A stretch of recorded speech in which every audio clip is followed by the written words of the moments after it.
White Church, have y'all been to that one? It's pretty creepy out there. I'll write that down. That's where we mess with the rookies. That's awful. Yeah, we'll put somebody in the little church and then we'll tell the rookie he needs to go do a walk in there. Because it's pitch black.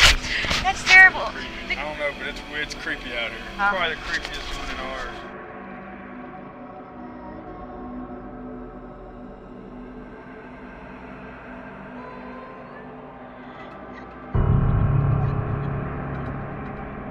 White Church Cemetery off County Road 412 in Glen Rose, Texas, is deceptively calm by day, but takes on a different persona at night.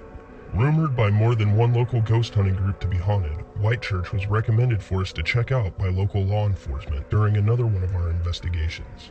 While the officer who turned us on to the location had never had a personal experience for himself, he told us about locals who had reported strange occurrences there. He also took pleasure in revealing that the chapel located on the grounds was a favorite spot for the police to play pranks on rookie officers. Normally, the police aim to keep people out of cemeteries after sundown, so we were immediately intrigued by the idea of investigating a location that the police themselves recommended us to look at.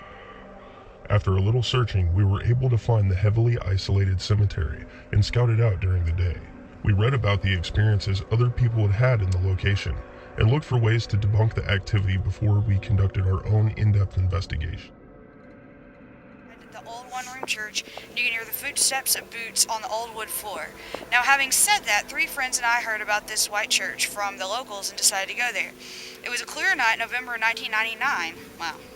Outside the graveyard, we all felt cold spots in the same location. Next, we went into the rundown white church and sat there on the old benches. About an hour later, we heard a cough from the outside, and the right double door opened. As we stared at nothing, we heard the boots make their way to the center of the cold, damp room and stop. Dust was kicking up, and then all we saw was the steam from breath coming from the cold outside. What followed next was more footsteps to the pulpit. Then nothing more happened as we sat in the dark for 2 hours. Then we piled in our truck and started traveling down the dirt road. We saw headlights, so we backed into the church grounds. When the headlights were about 400 yards away, they disappeared. We waited for 10 minutes. As I was about to pull out onto the road, headlights were on us again, but from the other direction. Then they were gone again. Never been back since. The most strange thing is that the road dead ended right after the church, and the night was clear. My headlights were pointed on the road. We all know no vehicle passes that night. I challenge you to go and feel what we felt and see what we saw and hear what we heard.